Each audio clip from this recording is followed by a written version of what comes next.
Բարելույս էլի բարեկամներ, ողջունում ենք ձեզ մեր Տեր Հիսուսի անունով այսօր հրաշալի օր է եւ մենք շարունակում ենք մեր եթերը։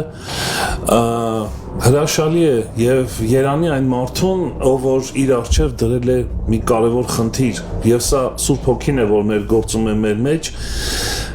ճանաչել Տիրոջը։ Երանի այդ քրիստոնյային, ով որ իր հոգեվոր կյանքի ընթացքում այս հարցը միշտ ունի ավելի ու ավելի ճանաչելու եւ ով ես դուն իր աղոթքի մեջ այս կարևոր հարցը եւ սա եւ Հիսուս ասեց հավիտենությունը այսօր մենք իր խոսքի միջոցով եւս մեկ քայլ դեպի Աստված ճանաչողության պետք է անենք մեր սիրելի Հովիվ Հայկ Պողոսյան եղբոր հետ որ Վանաձորից է Հայկ ջան շնորհակալ եմ որ միացար մեզ Շնորհակալ եմ հրավերի համար Աբրահամ ջան Տեր օրհնի քեզ Փարտիրոջը անցնենք մի անգամից թեման այս կարևոր թեման գուցե շատերի համար չգիտեմ շատ խրթին լինի եւ շատ իմաստել չունենա բայց շատերի համար շատ կարևոր եւ կենսական նշանակություն ունենա այս թեման վերնագիրը ասեմ մի անգամից Աստված օրենսդիր, գործադիր եւ դատական իշխանություն եւ սա ինչպես ասացիր Աստված ճանաչողության հետ սերտ կապ ունի Սիրով լսում ենք քեզ եղբայրս Փառք Տիրոջը նման հնարավորության համար շատ ընդգրկուն մի նյութ է ընդհանրապես Աստված ճանաչողությունը որտեվ ամբողջ գիրքը գիտենք որ Տեր Հիսուսն էլ ասեց քննեցեք գրքերը դրանք իմ մասին են խոսում եւ Աստծո երրորդությունը դա մարդու մտքից մի վեր բան է եւ պատկերացրու Աստված ինչքան է մատչելի դարձել մեզ համար որ կարողանանք մենք իրան ճանաչենք իհարկե Եբրայեցիս թուղթը ասում է որ Աստված վերջին ժամանակներում իր որդիով մեզ հետ խոսեց Եվ Տեր Հիսուս Քրիստոսը երկրային ծառայության մեջ ինքը ասեց Փիլիպոսին, երբ որ նրանք ցանկացան հորը ճանաչել, ինքը ասեց ինձ տեսակ հորը տեսակ, այսքան ժամանակ ձեզ հետ եմ։ Ինչ եմ ես նկատել մեր վերջի ժամանակների մեջ, որ մեր օրերում կարծես թե աթեիզմը մղվում է երկրորդական պլան, եւ փոխարենը մատուցվում է խեղաթյուրված Աստված ճանաչողություն, դրանից բխող սխալ աստվածպաշտություն, որովհետև եթե սխալ աստված ճանաչողություն կա, դրանից բխում է նաև սխալ աստվածպաշտությունը։ Երբ որ նայենք ի վերջո հակաքրիստոսը ինքը նույնպես աթեիզմի գաղափարախոսության դեմ պիտի լինի։ Ինչի, որովհետև իր վաղեմի գերագույն բաղձանքը եւ երազանքը պաշտամունք ընդունելն է ինքը այդ ցանկությունից այդ երազանքից չի հրաժարվել երբ որ Հիսուսին անապատի մեջ ասում էր եթե ինձ երկրպագես բայց մենք մի բան գիտենք որ միայն Աստված է արժանի երկրպագություն ընդունելու այո դու լավ հիշատակեցիր այդ համարը որ Հովհաննես 17:3-ում Տեր Հիսուսն ասեց այս է հավիտենական կյանքը որ ճանաչեն քեզ միմիայն ճշմարիտ Աստվածը եւ Հիսուս Քրիստոսը որ դու ուղարկեցիր ուրեմն իրար հետ է ճշմարիտ Աստվածը եւ Հիսուս Քրիստոսը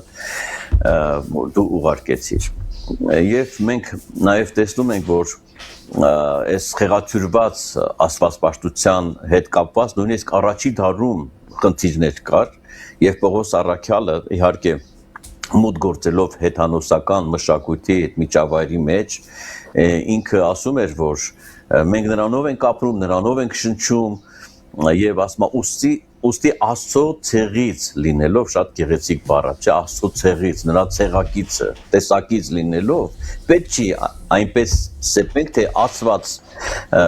աստվածությունը նման է ոսկու կամ արծաթի կամ քարի, որ մարդու վարպետությամբ եւ խելքով է քանդակված։ Այդտեղ տեսնում ենք, որ խեղաթյուրված աստվածճանաչողություն կա մարդու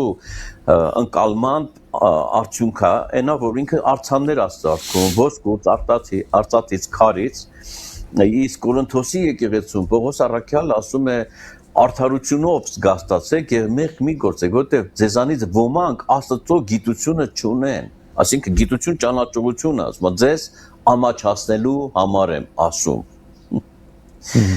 եւ ինքը չէր թաքցնում գիտեք խնդրեմը ցույց տալով ոչ թե մարդու նպատակը անլիարժեքության մեջ գցելն էր, այլ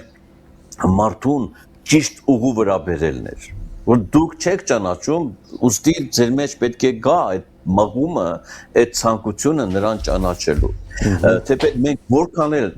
Աստծուն ճանաչենք, միշտ էլ տեղ կա ճանաչելու։ Պողոս առաքյալը գիգանտ մի մարդ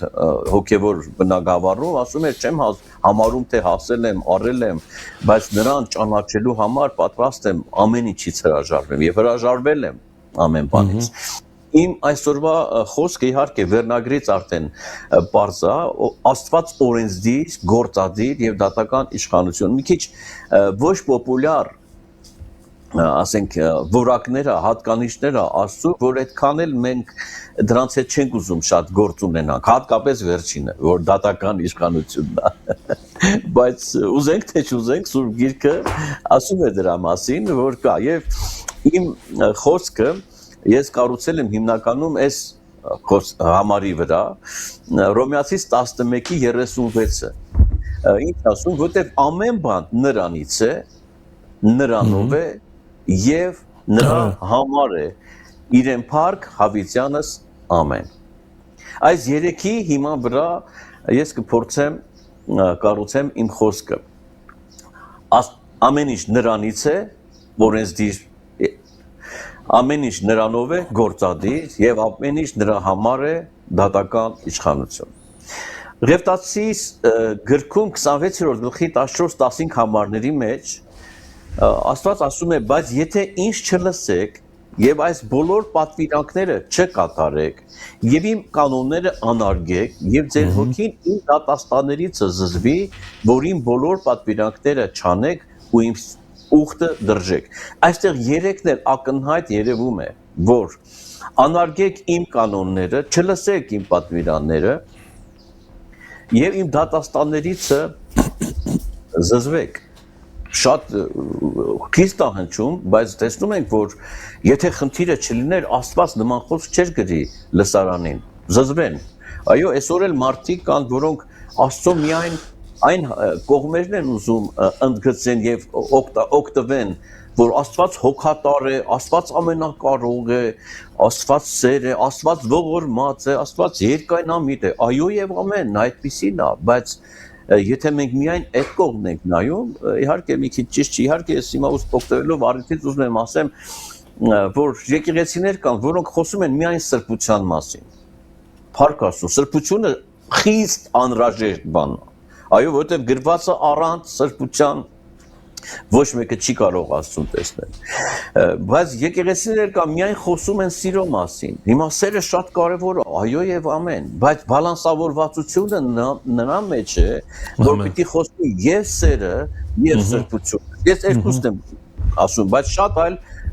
թեմաներ կա, որ մենք կարիք ունենք խոսելու։ Եսայա 33-րդ գլուխ 22 համարի մեջ 33-22 այդ շատ հիշվող համար է, չէ՞։ Քանզի մեր դատավորը Տերն է, մեր օրենսդիրը Տերն է, մեր թագավորը Տերն է։ Նա մեզ պիտի ազատե։ Այստեղ էլ ենք այդ երեքը տեսնում։ Ինչքան լավ է, որ վերջում գրված է նա մեզ պիտի ազատի։ Պատկերացրու հանցագործները մենք ըստ էության մեղքը ինչ է կոչվում, բանա չէ կոչվում, բիզակոնիա ռուսերեն կոչվում, այսինքն անօրենություն, օրինազանցություն։ Հիմա հանցագործությունը դա է, որ երբ որ մարդը անօրենություն է արել, այսինքն օրենք է խախտել, եւ երբ որ մենք գործ ունենք հանցավոր տեսակի հետ, մեզ հետ, մենք որպես հանցավոր տեսակի հետ, բնականաբար մենք չենք ուզում գործ ունենանք դատավորի, օրենսդրի հետ, որտեղ այդ օրենքը մեր դեմ է խոսում, որտեղ կա խախտում եւ այդ օրենքը ցույց է տալիս մեր օրինախախտությունը։ Բայց ինչքան լավ է, որ այս համարի մեջ կա նաեւ լուծումը, նա ասում է մեր թագավորն է եւ նա մեզ պիտի ազատի։ Ուրեմն այն, որ Աստված դատավոր է,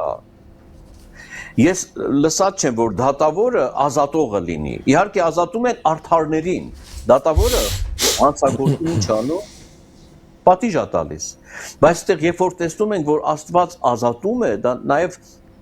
հասկանում ենք, որ դատավորը նաև արդարացման լծակները ունի եւ մենք գիտենք ում միջոցով, դա Հիսուս Քրիստոսի միջոցով մեզ արդարություն ա բերել, որ մեզ արդարացնի եւ ազատի։ Մինչև շարունակես հայ եղբայր, մի հատ միտք կա այստեղ, որ շատ սրա մասներ կարելի է խորել մտածել։ Մենք միշտ օրենքը, երբ որ ուսումնասիրում ենք Աստծո, ընդհանուր առմամբ Աստծո խոսքը ինքը օրենք է կոչվում։ Այսինքն օրենքը միայն անել չանելու մասին չի, իր մեջ նաև կա իրավունքներ, սիրո դրսևորում, չէ՞։ Հա, բայց իմ ասածիս միտքը նաև սա է, որ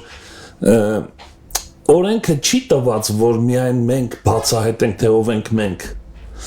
Դու շատ լավ բան ասի, դու կապեցիր այս այսօրվա թեմատ Աստծուն ճանաչելու հետ։ Կարող ենք ասել, որ օրենքը ոչ թե տված է, որ հասկանանք ով ենք մենք, բացահայտենք մեր մեղքը, այլ նաև օրենքի միջոցով բացահայտենք Աստծո բնությունը, ստանդարտները, երկրային արքայության համակարգը, սա էլ է շատ կարևոր։ Ինչ կասես ես։ Նա երբ որ մենք խոսում ենք օրենքի մասին, օրենքից, մենք չենք խոսում միայն 613 օրենքների մասին, որ Աստված Մովսեսի միջով ծովտվել էր կամ 10 պատվիրաների, այլ մենք խոսում ենք մեր նախասահմանության մասին, մեր ինքնության մասին, ծագումնաբանության մասին։ Ռուսեն այդ բառը ինստրուկցիա է, դա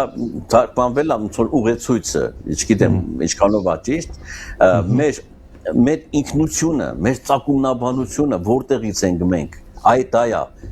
նրանից ենք։ Դա մարը մեզ երեքի վրա ես կարծես։ Հա, բայց նաև իմ ասածից իմաստը սրանում էր, ոչ թե մեր ծագումնաբանությունը, այլ նաև նրան ենք ճանաչում։ Այո, օրենքը մեզ սովորեցնում է ճանաչել նրան եւ նմանությամբ։ Այո։ Ուրեմն եթե ուզում ենք մեզ ճանաչենք, պետք է Աստծուն ճանաչենք, որտեղ նրա պատկերով նրա նմանությամբ ենք մեր տեսված։ Այսինքն եւ այստեղ ես ուզում եմ շեշտադրում անել ուշադրությունը Աստծո խոսքի նկատմամբ, լսածի նկատմամբ, որտեղ Տեր Հիսուսն էլ ինքը ասեց. «Զգույշ եղեք, ինչպես եք դուք լսում»։ Եվ մի անգամ ինքը Իսրայելին ասել. «Լսիր, ով Իսրայել»։ Եվ պատվիրանները ինքը թվարկեց, որ քո Աստվածը մեկ Աստված է, եւ երկու կարևոր պատվիրաններն ասեց։ Ամեն բան նրանից է։ Եվ նայում ենք տիեզերքի մեջ բազմաթիվ օրենքներ կան, օրինաչափություններ կան, տիեզերքի մեջ դրված, չէ՞։ Բայց եւ նաեւ ամեն երկիր ունի իր օրենքները կամ սահմանադրություն ունի։ Որոշ աստվածաբաններ ասում են, որ Տեր Հիսուս Քրիստոսի լեռան քարոզը դա Աստծո երկնային արքայության սահմանադրության հռչակումն էր, որ Տեր Հիսուսը եկավ եւ առաջի բանը, որ նա արեց, դա հենց ոնց որ երկնային արքայության այդ սահմանադրությունը հռչակեց։ Եվ եթե երկրի վրա պետական մարմինները կարող են սխալ օրենքներ ընդունել, օրինակի համար, փոփոխել եւ ինչը կարող է մարդկանց ինչ անել, կողմից դժգոհության պատճառ լինել, ապա Աստծո օրենքը կատարյալ է։ Եվ Դավիթ թագավորը Սաղմոսների մեջ ասում է. «Տիրոջ օրենքը կատարյալ է, հոգին կնորոգի։ Տիրոջ վկայությունը ճշմարիտ է, տգետը իմաստուն կանի։ Տիրոջ կանոնները շիտակ են, սիրտը կուրախացնի։ Տիրոջ պատվիրանները պայծառ են, աշկերտին լույս կտան։ Տիրոջ վախը սուրբ է, հավիտյան կմնա։ Տիրոջ դատաստանները ճշմարիտ են ու բոլորովին արդար են»։ Տեր ասեց, երկինքն ու երկիրը կանցնեն, բայց խոսքերս չեն անցնի։ Ըմբոստները, ըմբոստ մարդիկ, այսօր շատ մի սերունդ է մեծացել, որոնք չեն ուզում ենթարկվել որևէ օրենքների, որևէ պատվիրանքների։ Օրենքի պատվիրաններին նայում են որպես իրենց ազատությունը սահմանափակող մի ցանկապատ։ Մինչդեռ այդ պատվիրանները, այդ օրենքները, գիտես, Գործք Առաքելոց նույն 17-ի մեջ Պողոս Առաքյալը ասեց, Աստված մարդկանց բնակության սահմաններ դրեց, չէ, տարածքներ դրեց։ Այսինքն սահմաններ ա դրել մարդկանց բնակության Աստված փնտրելու։ Եվ երբ որ այս տեսանկյունից ենք նայում, որ Աստծո օրենքները, պատվիրանները ոչ թե ազատությունը սահմանափակող մի ցանկապատ է, այլ անվտանգությունը ապահովող ցանկապատ է։ Եվ ժողովուրդը ասի մեջ ասում է, «Ո՞ս փորողը ինքը նրա մեջ կլինի եւ օծը կխայծի նրան, ով ցանկը կքանդի»։ Այսինքն Աստված դրել է այս պատվիրաններ եւ այդ պատվիրանների խախտման դեպքում վնասը պատվիրանը չի կրելու, մենք ենք կրել։ Այսինքն ինչ ենք հասկանում ստեղ, տես երկու տարբերակ կա օրենքին մոտենալու իմաստը հասկանալու, օրենքի իմաստը հասկանալու։ Առաջի տարբերակը սա է։ Ինչ,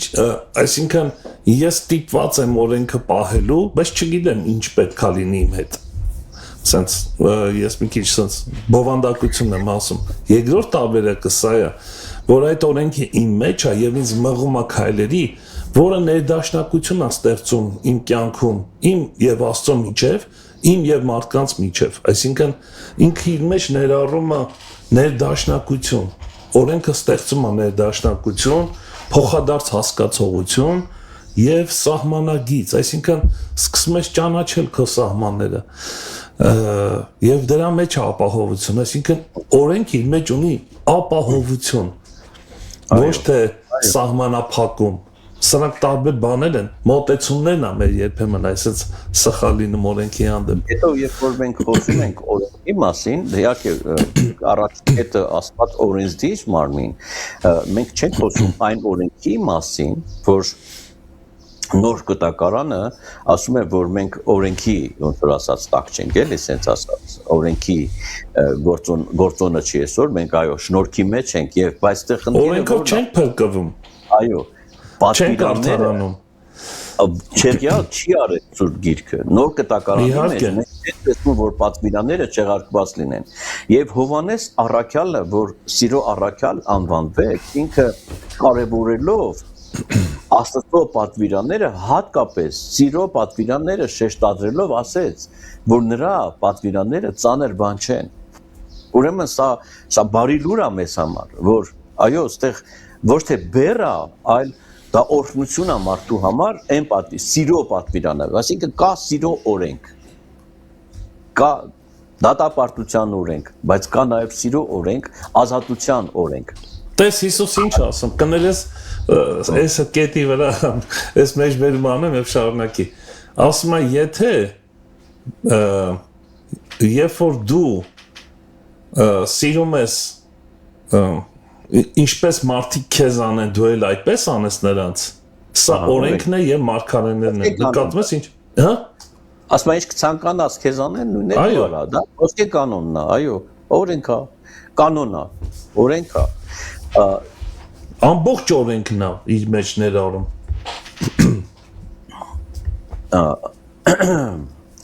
Սա շատ կարևոր է վերջի ժամանակների համար։ Ինչի, որովհետև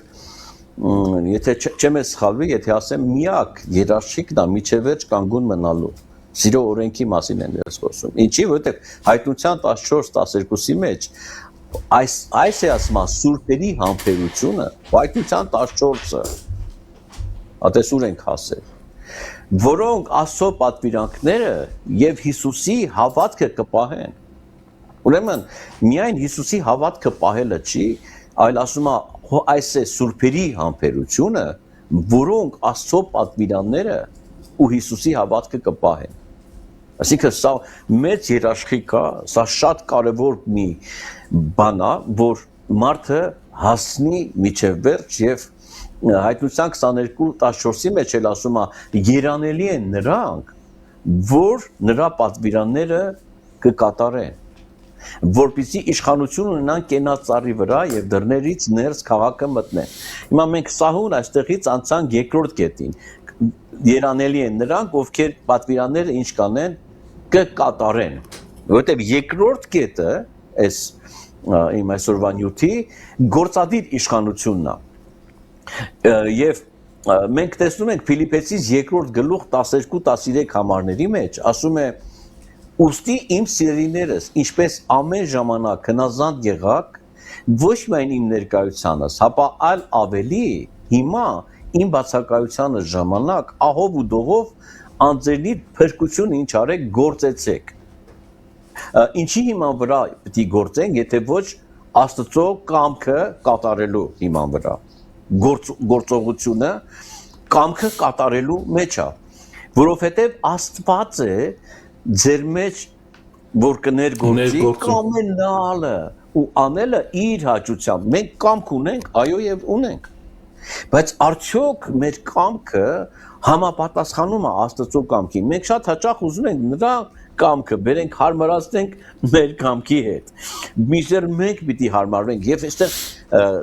թուրին բռնումը գիտեք ինչի մեջ է կայանում, որ մարդը երբ որ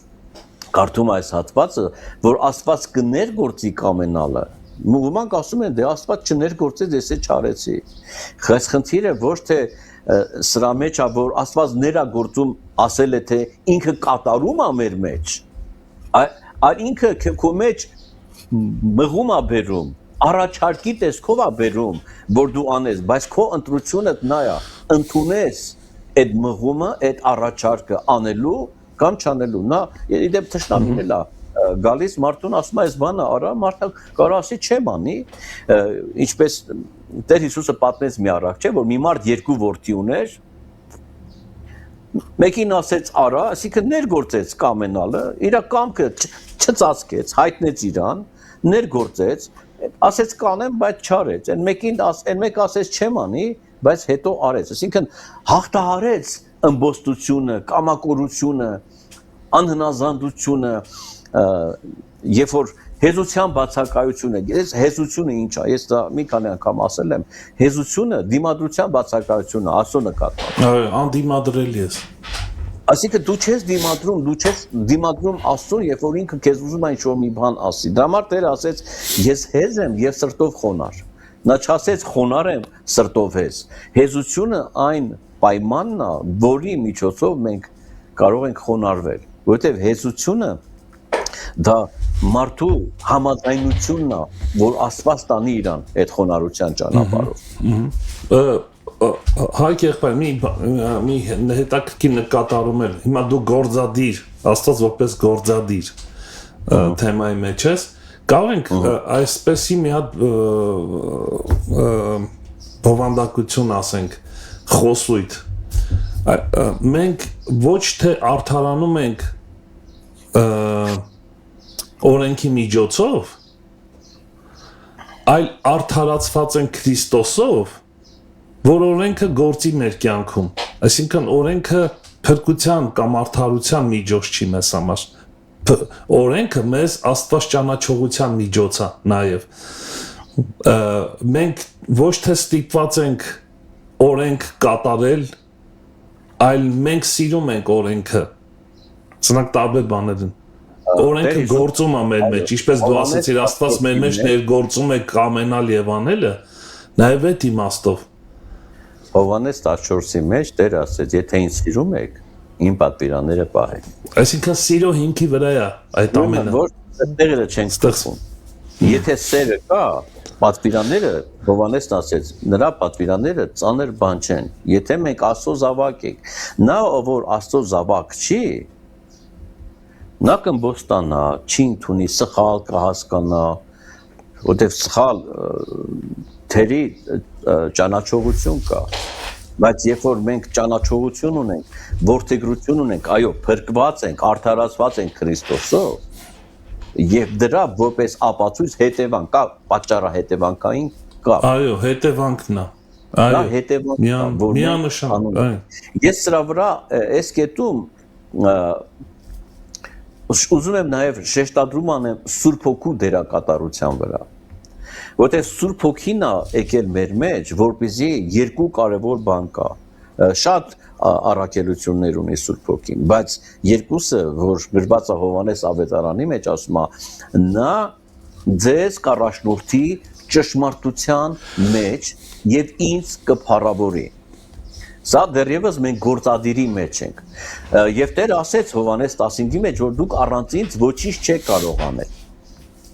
Առանց ինձ։ Հիմա առանց ինձը նկատի ուներ նաև, որ այն հոգին, որ ես պիտի ուղարկեմ որպես իմ եւ հոր ներկայացուցիչը ձեր մեջ, որ ասում է ով որ իմ պատվիրանները պահի, ես ու հայրը կգանք եւ նրա մոտ օտևան կանենք, չէ՞։ Ինքը խոսում էր Սուրբ Հոգու մասին, որ կգա։ Հիմա ասում է դուք առանց ինձ ոչինչ չեք կարող անել եւ Սուրբ Հոգին գալու է որպեսզի մենք անենք։ Ուրեմն իմաստությունը մեր ինչի մեջ է կայանում Սուրբ Հոգուն տեղ տալ մեր կյանքի մեջ, չճնշել գրված է մեկ մարի, մեկ տրտմեսնի Սուրբ Հոգին, սա է նախապայմանը, որպեսզի երկրորդ կետի մեջ, այդ գործադիրի մեջ, գործադրելու մեջ մենք կարողանանք հաջողություն ունենալ, դժվարություն չունենալ։ Մի ուրիշտեղ Հիսուս ասում է, երբ որ նա գա, շատ կարևոր երկու բան անելու, սովորացնելու է եւ հիշացնելու է։ Նույն իմաստ ունի։ Օրենքներն ենք բացահայտելու Տիրոջ, հասկանալու ենք, սիրելու ենք։ Որ ես ասեցի, հիշացնի։ Եվ գործադիր կողմը, որ կհիշեցնի, այսինքն գործի մեջ կդնի։ Կաշխատի ձեր կյանքում այդ խոսքը։ Այո, շատ սիրուն է։ Առաջի Պետրոս 1:5-ի մեջ ասում է, որ Աստծո զորությունովը, Սուրբ Հոգու զորությունովը, վերասենք, պահպանված ենք հավատքով այն փրկության համար, որ պատրաստված է վերջի ժամանակը հայտնվելու։ Իսկ մենք նրա զորությամբ ենք պահված, իսկ այդ զորությունը ինչի համար է, խնդիրը միայն մեղք չգործելը չի։ Մենք չենք ճշտում, ես մեղք չգործեմ։ Մարդը կարա մեղք չգործի, ցենց տեսանելի, բայց ըստ էությամբ Աստծո կամքն է չկատարի, որտեղ Աստծո կամքը միայն մեղք չգործելը չի։ Այդ Սուրբ Հոգու լեցունությունը նրա առաջնորդությունը ունենալն է Քրիստոս պատկերին կերպարանակ։ Երկրորդ Պետրոս 1:4-ը այս իմ ասացի ոնց որ ավելի հստակ խոսքն է, որոնցով ամենամեծ եւ պատմական խոսքերը տրված են մեզի, որպեսզի նրանցով աստվածային բնությանը հաղորդակցենք։ Ուրեմն ամենակարևոր նպատակը մարդու Աստծո բնության հետ հաղորդ լինելն է։ Այո, հետևանքը տես ինչն է։ Աշխարհի ցանկություններից առաջ եկած ապականությունից փախչելով։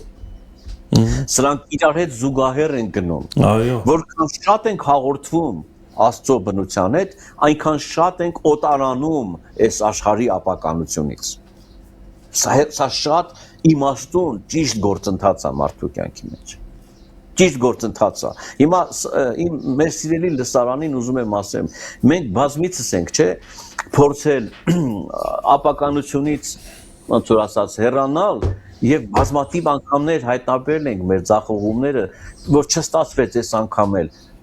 ճիշտ չենք մոտեցել։ Երբ որ մենք հերթականություն ենք սխալ պահել։ Այո։ Հերթականության խնդիրը։ Կրոնը գիտես ինչ ասում, ասում է գնա մաքրվի, արի այդ Սուրբ Աստծո մոտ, բայց Աստված ասում է արի ինձ։ Չէ, կներես։ Պետրոս ասում է խոսքը ունեցի մեծ եւ պատվական խոստումը։ Նույն իմաստով ինչ որ մենք ասում ենք օրենք, ես օրենքի մեջ խոստում եմ տեսնում։ Այո։ Այսինքն եթե դու դա ունես, դա տոմս է քեզ համար մուտք գործելու Աստծո բնություն էության մեջ, ճանաչելու իր բնույթը, որի արդյունքում դու փախնում ես, քո դուրը չի գալի աշխարհի ապականությունը։ Այս հերթականությունը շատ կարևոր է։ Ամեն։ Եփրայեցիս 7:25-ի մեջ, 7-րդ գլուխ 25 համարի մեջ, ասում է ուստի բոլորովին կարող է Հիսուսի մասին ասում, ապրեցնելու նրանց, իսկ սա գործադիրի մեջ ենք, որ իրանով Աստծուն են գալիս։ Ուրեմն եթե մարդը նպատակ չունի Աստծուն գնալու եւ ակնկալում է Հիսուսից ինչ որ որևէ բան, ներգործություն, միջամտություն, չի ստացվի, որտեղ Հիսուսի գործառույթը, նրա օգնությունը կարող է ապրեցնել, օգնել մեզ այն ճանապարհին, եթե մենք ուզում ենք մոտենալ Աստծուն, որովհետև ինքը միշտ կենթանի է նրանց բարեխոս լինելու համար։ Ուրեմն ինքը անցել է այդ ճանապարհով եւ ինքը կարող է ապրեցնել նրանց, որոնք իրանով են գալիս։ Ոչ թե ուզում են գնալ, այլ իրանով, ուրեմն հասկացել են, որ առանց Հիսուսի չեն կարող գնալ Աստծու մոտ։ Ովքեր իրան են ընտրել, որտեղ Հիսուսն ասեց, ես եմ դուռը։ Ոչ ոքի կարող։ Այո, իհարկե խոսքը որը մարդու դա։ Այո։ Դեռևս 5 տակարանի մեջ Աբրահամին Տերը սա շատ հետաքրքիր հատված է Աբրահամին Տերը ասեց Աբրահամ երբ որ ինքը 99 տարեկան էր երևաց նրան Տերը եւ ասեց ես եմ ամենակարող Աստվածը իմ առջևս քայլի եւ կատարյալ եղի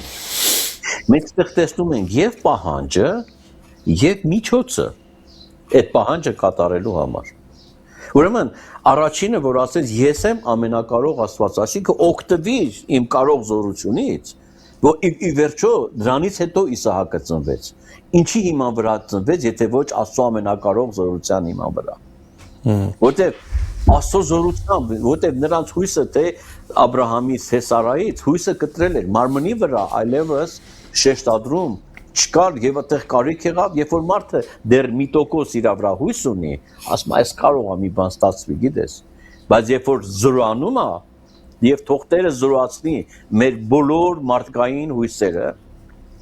որպեսզի 100%-ով մեր հույսը ապավինությունը լինի միայն նրա վրա ես եմ ամենակարող Աստվածը իմ առջևս քայլի ու կատարյալ եղես ինքը քայլիր իմ առջևը ոչ թե ուրիշ ճանապարհների մեջ իմ ճանապարհների մեջ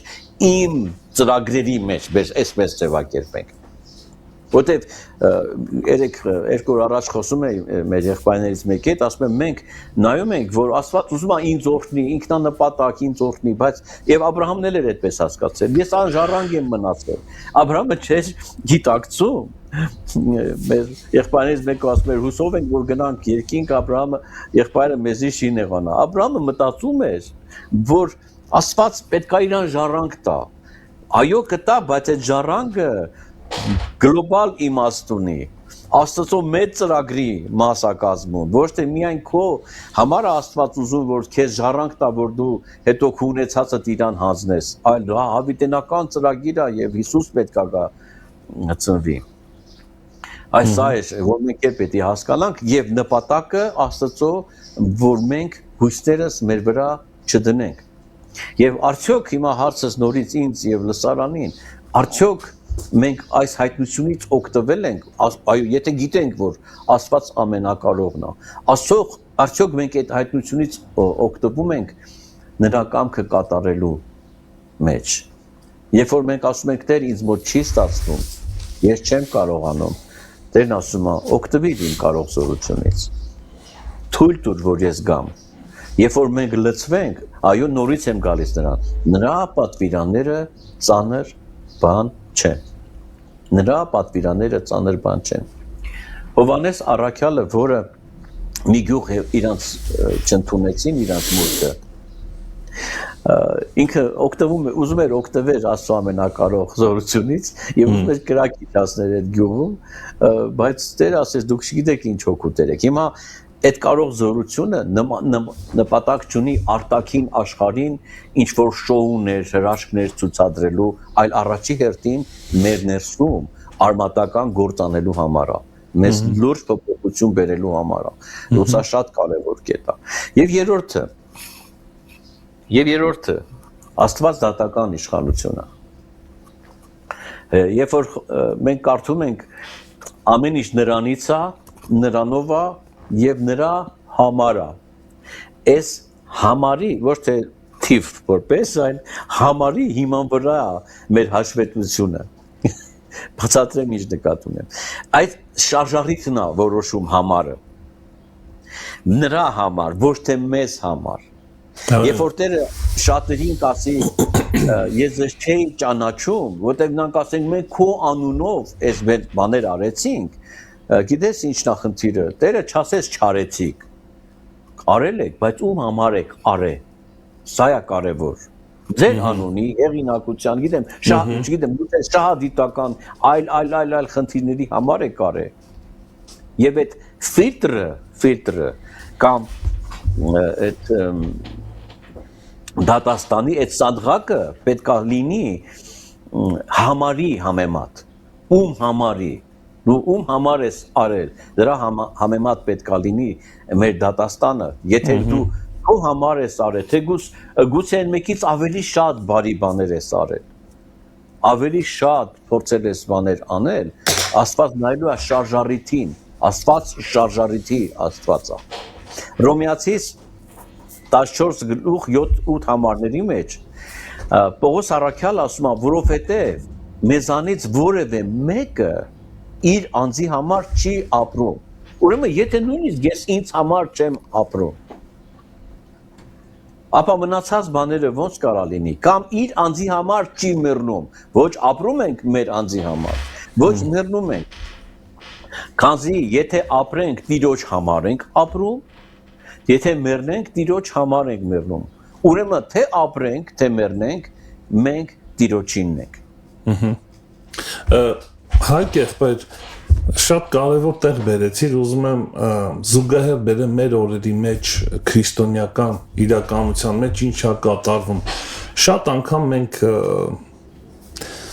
մեր փոքրիկ ծառայությունը դարձնում ենք մեծ, ասենց ինչ-որ բան ենք ներկայացնում եւ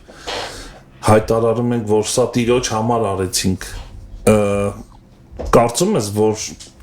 շատ խորը պետք է մտածենք նախքան որ այդ խոսքը ասենք տպավորություն թողնելու համար եւ շատ խոր անկեղծ պետք է լինենք այդ հարցում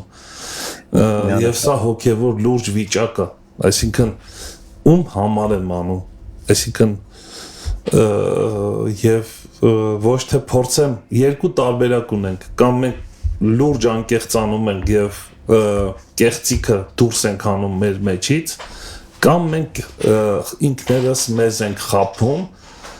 որը ավետարանը համարում է ստախոս։ Ստախոսը դա չի, որ դիմացինից միայն դա չի, որ դիմացինից սուտ եմ խոսում։ Ամենամեծ ստախոսությունը դա է, երբ որ մարդ ինքն իրեն խաբում է։ Ինչ կասես սրա։ Իրան մենակ իրան չէ, ես երկու շաբաթ առաջ մեր երիտասարդականի պատգամ էի տալիս մեր երիտասարդներին եկեղեցում սկզբում մի բան ասեցի, ասում եմ, գիտեք, մենք երբեմն այս պաշտամունքի ֆորմատում ավելի շատ մեղք ենք գործում, քան դրսում։ Ասի բացատրեմ ինչ նկատի ունեմ։ Երբ որ մենք հատկապես փառաբանության բաժնում, երկրպագության բաժնում, երբ որ խոսում ենք, ես անմնացորդ նվիրվում եմ քեզ, ես սիրում եմ քեզ, ես պատկանում եմ քեզ, շատ գեղեցիկ բառեր կան։ Արա ինչ ուզում ես։ Արա թոքո կամքը լինի կյանքում, չէ։ Այս դեպքերում ես չեմ ասում մենք չերկենք, Պավլիցի, երկենք, բայց երկելուց առաջ դավանելու հետ, ասենք դեր թող այդպես լինի։ Մեր երբ որ երկում էինք փառաբանության ժամանակ մեր Ռաֆայել եղբոր տղան Արմանը ներքև առաջի շարքում կանգնած տարիներ առաջ երկում էինք հներն անցան ամեն բան նոր է հներն անցան ամեն բան նոր է Արմանը ներքևից ասում էր մթամ թե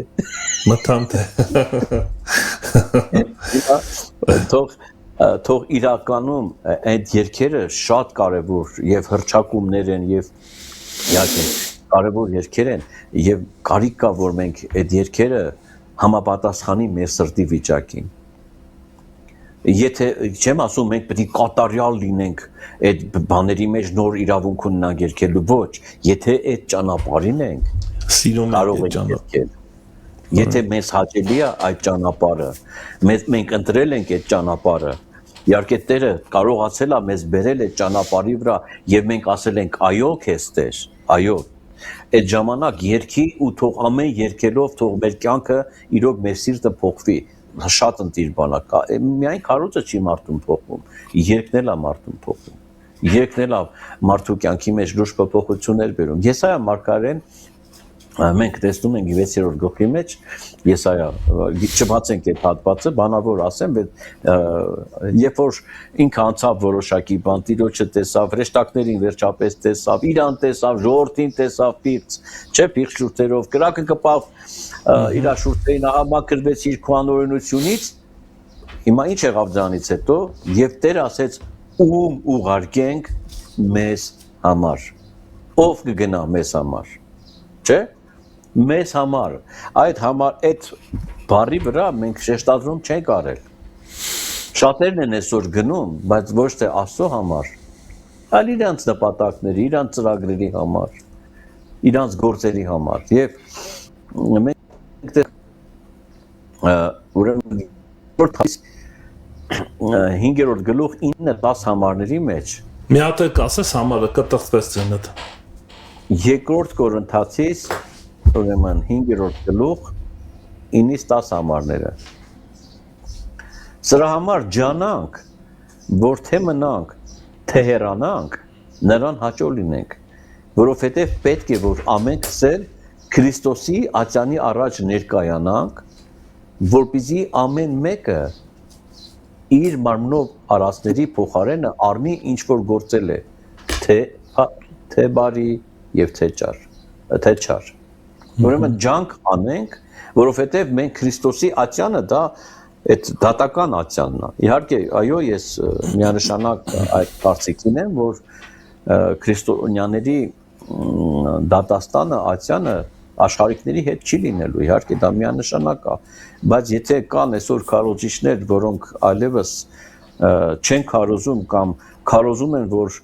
քրիստոնյայի համար այլևս ոչ մի պատասխանատվություն հաշվետվություն դատաստան չկա չարաչար սխալվում են որովհետև նույնիսկ առակների միջոցով Տերը այդպիսի բաներ պատմեց եւ որ եկավ Տերը եւ հաշիվ պահանջեց իր ծառաներից օտարներից Տերը հաշիվ պահանջելու բան չունի բայց իր ծառաներից եթե մենք այո Աստծո որդի ենք Աստծո ծառաներ ենք Աստված իրավունք ունի մեզնից հաշվետվություն պահանջելու շատ երկրներում գիտենք որ գոյություն ունի օրինակ արդարադատության նախարարություն չէ մեր մոտ էլ կա արդարադատություն ինչ է տարքիրա թե ոչ թե դատաստանի նախարարություն ոչ էլ արդարության այլ արդարադատություն ուրեմն շատ կարևոր է մենք այդ մի բանը պիտի հասկանանք որ Աստված չի կաշառվում Աստված արդար դատավոր է ուրեմն նրա արդարությունն է դատաստանի օրը այո նաև գրած է ողորմությունը կպարծենա դատաստանի դիմաց բայց արդարությունը եւ եթե մենք նայում ենք Սուրբ գրքի մեջ տեսնում ենք որ Աստված երկրի վրա որոշակի դատաստաններ արել երկրի վրա հին աշխարհում Նոյի ժամանակ Սոդոմ Գոմորի տեսնում ենք չէ Հովտին փրկեց սրանք Աստծո արդար դատաստանի ապացույցն են այս լուրը թե ուրախալի լուր է թե ինչ որտեղ բախացնող է ինչի համար որովհետեւ մենք տեսնում ենք որ Աստված արդարին փրկում է Նոյի տեսքով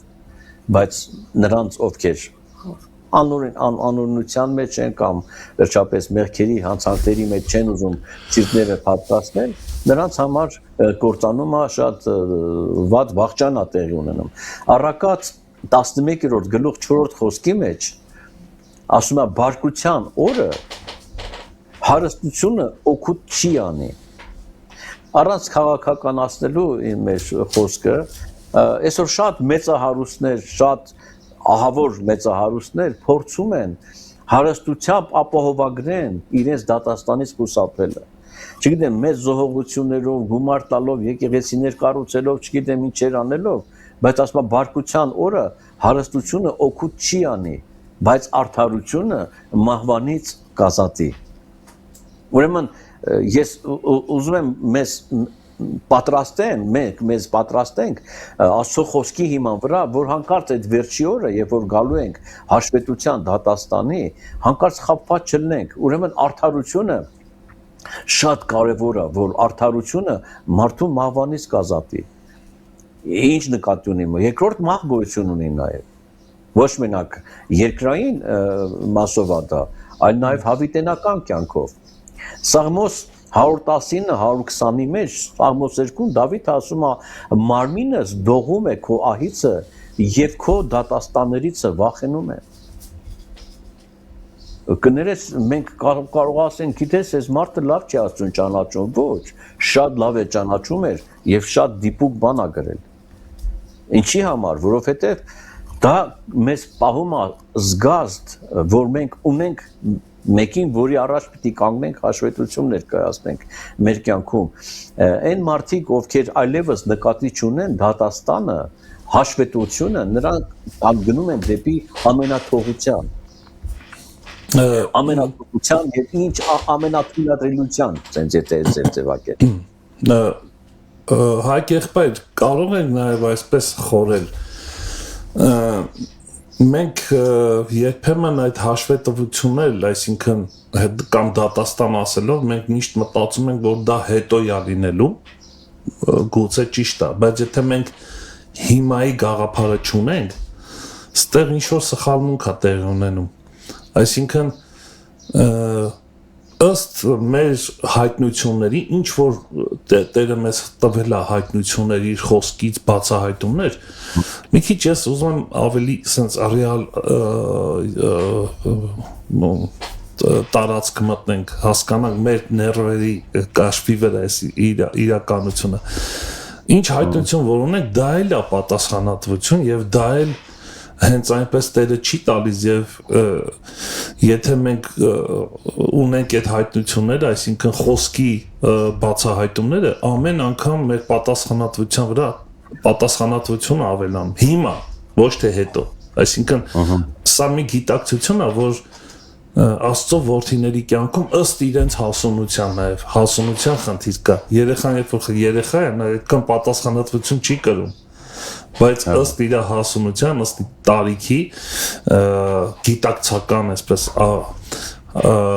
լուսավորման ընթացքում նրա պատասխանատվությունը գնալով ավելի ու ավելի շատանում, այսինքն հիմա դա եթե տեղի չի ունենում, մենք հետոյի մասին խոսք չունենք։ Ինչ կասես սրա մասին։ Ստեղ մի հատ համար կա, ուզում եմ անպայման ասեմ, Ժողովող 8:11-ն է կարծեմ, չբացենք կարդանք, ասում է չար գործի վճիռը շուտով չի կայանում եւ այդ պատճառով մարդկանց որդիների սիրտը չի դադարում չարություն գործելուց։ Հիմա միանգամից չի կատարվում։ Հիմա ճիշտ ասացիր, նաեւ հասակի խնդիր կա։ Հիմա եթե երեխա մի վատ բան անում, մենք նրան մոտենում ենք որպես երեխա, որը դեռևս այդ ընկալումն ունի, բայց հասուն արդեն վիճակում, երբ որ արդեն ասում շատ տրվեց, շատ էլ կպահանջվի։ Տենում ես։ Այսինքն այստեղ բացվածության խնդիր կա։ Եթե քեզ բացվել է, քեզ արդեն հայտնի է, ով մարդ ինչ Աստված քեզնից պահանջում, եւ չես անում, եւ դու արդեն ունես այն, ասма աստվածպաշտության, այս կյանքի եւ աստվածպաշտության համար բոլոր բաները մեզ տվել է։ Ուրեմն եթե ունես ու չես անում, արդեն խնդիր է։ Արդեն խնդիր է։ Արդեն խնդիր է։ Խնդիրը հետո չի։ Այո, եթե ինքնին դատելու լինենք, պիտի չդատապարտվենք, իսկ երբ կդատվենք, Տիրոջից կխրատվենք, որպեսզի աշխարհի հետ չդատապարտվենք։ Ուրեմն ամոթ չի, գիտես, այս եղբայրը, այսինչ արդեն հետամնաց եղբայրը ասում է, ինքդ քեզ դատի։ Այո, պիտի մենք մեզ դատենք։ Մեր ներսում մենք մեզ դատենք ինչ առումով, դատ անենք, այս բանը սխալ արեցի, այս բանը վերլուծել, նաև այդ իմաստով, վերլուծել, հասկանալ, բացահայտել, ով ես, ուր ես ասել։ Որպեսզի հետագայում մենք աշխարհի հետ չդատվենք։ Հովհաննեսի առաջի 4:17-ում ասում է, սրանով սերը մեր վրա կատարյալ կլինի, որպեսզի համարձակություն ունենանք դատաստանի օրը, որովհետև ինչպիսին որ ինքն է, նույնպես էլ մենք ենք այս աշխարհի մեջ։ Տես համարձակություն դատաստանի օրը ունենք։ Բայց դու նկատում ես ներկա պայմանով է գրում դա։ Այո, եւ հետեւաբար վերջի խոսքը ուզում եմ կարդամ, Հռոմեացիս 8:1-2 համարներ ասում է, իսկ արդ դատապարտություն չկա Քրիստոս Հիսուսով եղողներին, որոնք մարմնավոր կերպով չեն վարվում, քանզի Քրիստոս Հիսուսով կյանքի հոգու օրենքը ինձ ազատեց մեղքի եւ մահվան օրենքից։ Ուրեմն դատապարտություն չկա ում համար։ Քրիստոս Հիսուսով եղողներին, այսինքն հարատևություն կա, շարունակություն կա, ոչ թե միանգամվա խնդիր է, այլ նրա հետ քայլողներին, նրա մեջ լինողներին ներկայում։ Ներկայում, սա պետք է շեշտենք, ներկայում, գիտես ինչ եմ ես ուզում անպայման շեշտենք, մենք քրիստոնյաներս գիտակցաբար կամ անգիտակցաբար սիրում ենք ամեն ինչ գցել հետոյի վրա, բայց արի ու տես, որ անգամ դրախտն է հիմա, անգամ հավիտենությունը կարա հիմա լինի, սրանք հարցեր են, որ պետք է լուծվի մեր կյանքում, կներես ընդհատեցի հայ եղբայր, բայց այսի շատ կարևոր շեշտ։ Այսի մայր որ առ դատապարտություն չկա Քրիստոս Հիսուսով եղողներին եւ շարունակություն կա նաեւ որոնք մարմնավոր կերպով չեն վարվում որն ապացույցը այստեղ էլ կա պատճառահետևանքային կապ Քրիստոս Հիսուսով եղողները մարմնավոր կերպով չեն քայլում այո մարմնի մեջ են բայց մարմնավորապես չեն քայլում ինչն է ապացույցը որ դու Քրիստոս Հիսուսով ես եթե մարմնավորություն կա ուրեմն Քրիստոսով չես այո նրա մեջ չես քայլում բայց Քրիստոսի հասակը Քրիստոսը բացարձակ կատարյալ է նա աճելու տեղ չունի նա բացարձակ կատարյալ Աստված է բայց ինչ է խնդիրը որ եթե նա քո մեջ է նա քեզ տանում է քեզ այդպեսին դարձնելու գործ այո քեզ տանում է եւ դու այո ասում մենք որ Պողոս Արաքյալը ասում Ֆիլիպեցիս թղթում ասում մենք որ կատարյալ եղել ենք այսպես խորենք ուրեմն եղել ենք հիմա պիտի լինենք թե արդեն եղել ենք եւ եղել ենք եւ պիտի լինենք եղել ենք նրա մեջ արդեն կատարյալ որտեւ նա կատարյալը մեր մեջ է բայց նաեւ ճանապարհ ունենք անցնելու կատարելության որտեւ ասում ովքեր քայլում վարվում վարվեցողություն քայլել ճանապարհի մեջ առանց Հիսուսի են շատերը փորձում ինչ որ վարվեցողություն դրսևորել մեկ է ստացվում է բեր ասենք բայց շատ կարևոր է կեղծ է իրական հա շատ կարևոր է որ Քրիստոս Հիսուսով լինի նրանից լինի նրանով լինի եւ դեպի նա լինի սա խոսքը Աբրահամ ջան հայր եղբայր շնորհակալ եմ այս մաքուր ճշմարտության համար որ խոսացիր եւ մեր հոգիները նրանց հոգիները անպայման արձագանքում են ովքեր սիրում են Հիսուսին եւ ներդաշնակ են սիրում են այդ ներդաշնակ կյանքը եւ նպատակ ունեն իրենց կյանքի մեջ մաքուր եւ ճիշտ Աստծո սրտի նպատակը դառնալ Քրիստոսանման ունենալ նրա խոսքը մեր մեջ եւ առաջնորդվել նրա խոսքով, որը մեզ հասցնելու է տեղը հասցնելու իր խոսքը։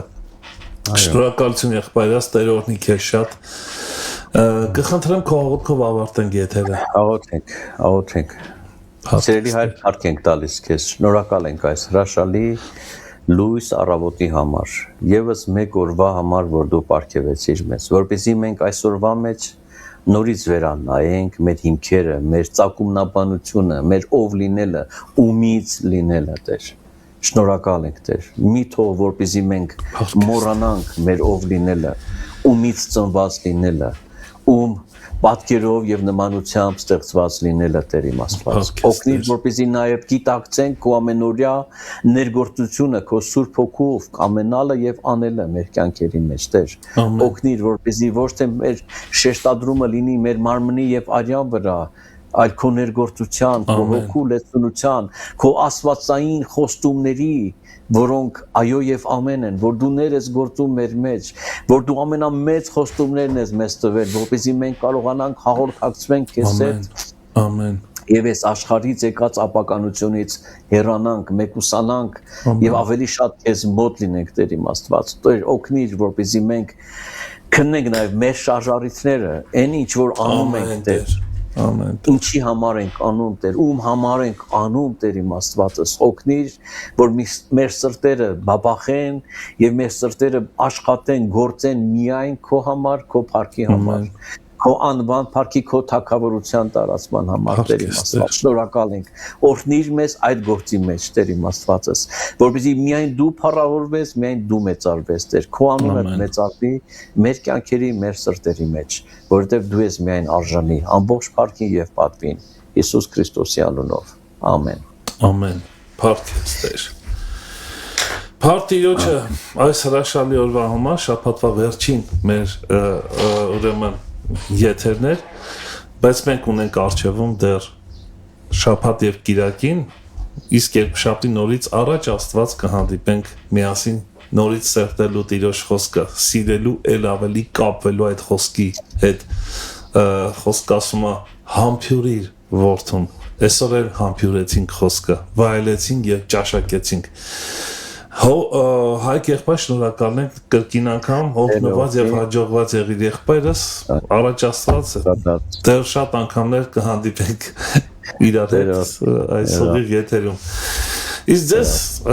կամենում ենք հրաշալի շաբաթ եւ կիրակի քուրեր եղբայրներ Տեր օրհնի ձեզ մնացեք խաղաղությամբ Մարանաթա Տերը շուտով գալու է